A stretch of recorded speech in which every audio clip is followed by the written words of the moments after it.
ating mga trendsetters sa Mega Mall. Hello po, magandang gabi po sa inyo lahat. Okay po ba tayo ngayong gabi?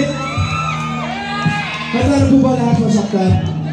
At magmahal ulit. Yun, welcome sa screening po natin ng isang aw para kay Stella. Thank you guys so much for being here tonight. Thank you for coming this Monday. Kasi kung yung traffic sa lahat ng mga nasa loob na, sana mag-enjoy kayo sa pelikula namin. Hindi pa namin napapanood ni Kyle eh. So, we'll see. Sabay-sabay tayo mag-react sa pelikula namin tonight. Yes, again, magandang gabi sa inyo lahat. Maraming salamat sa pagsama sa amin kahit malakas na ulan sa labas. At napaka-traffic. Maraming salamat po.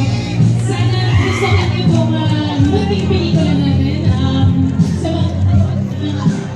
Sa mga nakalaw na isang dakula para kay Stella, sana magustuhan niyo po ang aming sequel. At if you do like it, please spread the word. Maraming salamat po. Wow, excited na kami talaga lahat dyan. Grabe yung feels na lalakad pala kayo sa red carpet. Nararamdaman na namin kung paano kami masasaktan mamaya. Kaya ngayon magbobo na tayo bago natin makalimutan. Yes! Okay, everyone, dear theaters, pwede na po tayong lumasap sa loob ng Cinema 2. Again, Cinema 2. Thank you everyone for joining us here. How do you feel, guys? Eto na. Wow. Nakakaiyak kayo. Nakakaiyak ba? Direct na finally eto na.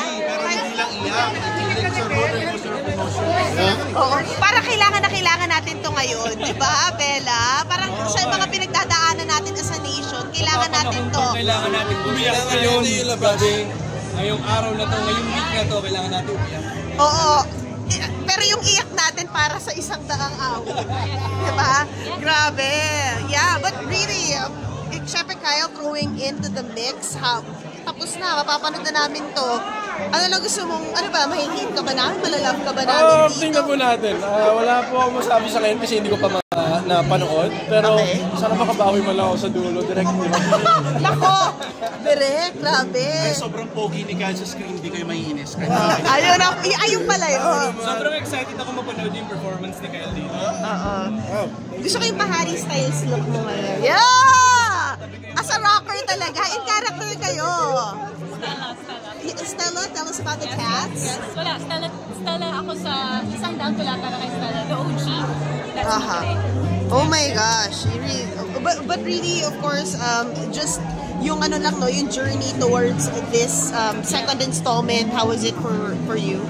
I mean, I feel like we finished on such a good note. Parang the last shooting day was so bittersweet. Parang ayaw pa namin I'll only speak for myself. Ayaw pa matapos yung filming process, but also I'm so excited now for you guys to watch it kasi ang ganda ng pelikula. I actually love it a lot more than isang dangtula para kay Stella. No, talaga?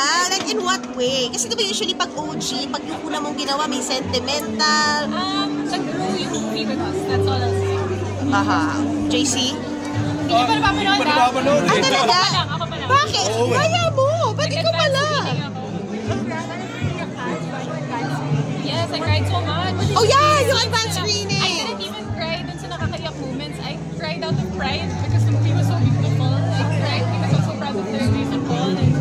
I cried when I first saw Kyle come out on screen and the first time Stella and Fidel saw each other. So I was crying at very odd moments. So baka fragile lang ako ngayon.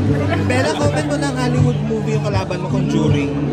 Movie namin lahat. Yeah, movie lahat. Ayan! Galit sa Conjuring sa'yo. How do you feel? Lalaban ang 100 awit sa Conjuring. I mean, kanya-kanya tayo ng hinahanap. And I think ito yung panlasang Pinoy pa rin talaga. Tsaka sobrang ibang genre naman po talaga yun. So I don't think kalaban or anything. I say, at the end of the day, ang pinaka-importante is supportahan natin ang pelikulang Pilipino. And I always say my favorite horror film is Isang Dangtula para kay Stella.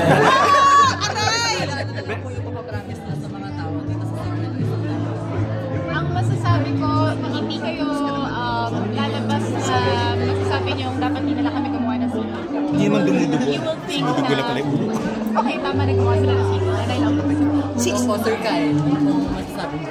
About, ano po? Life. Mapapromise niyo sa mga tao. I think pinaka gusto namin ikwento sa inyo ituro sa inyo kung paano magmahal ng sarili. More than loving someone else, you have to love yourself first. So, malalaman nyo kung paano namin ipakita yan pag napanood ko. Ako, uwi kayong sasabihin, hi, salamat sa pelikula. Okay. Bella, anong emotion ang i-ready ng audience for tonight? Lahat. Maki-ready po lahat. Oo. Kausapin niyo lahat. May dala po ba kayong tissue? Bella, trending ano mo, yung video mo nung umiiyak ka during the show, during the screening, di ba? Ano yung aabangan na yun? Bakit ganun katindi? Yung exact scene po na yun is yung muntik na magkita si Stella and Fidel. Wow. Kasi sinagot namin kung yung tanong na what if magkita si Fidel at saka si Stella. Yun yung biggest movie. Yung Wait, aabangan. si JCM at ang dami niya movie eh. So, Bella, ikaw din, may mga susunod ka pa pala. Carlo, Pag-usapan natin yan. Ay, oo, alam ko. Pag-usapan natin yan sa November. Yes. November, sige. Ako the right po, September 24, plug ko lang. Pero papasok na po kami kasi papagalitan na po kami. Let's invite them. Yes. Alright guys, isang daang awit para kay Stella. Mapalabas na po kami sa September 10. Now showing po. Mwah! Alright. Guys, kapit ako.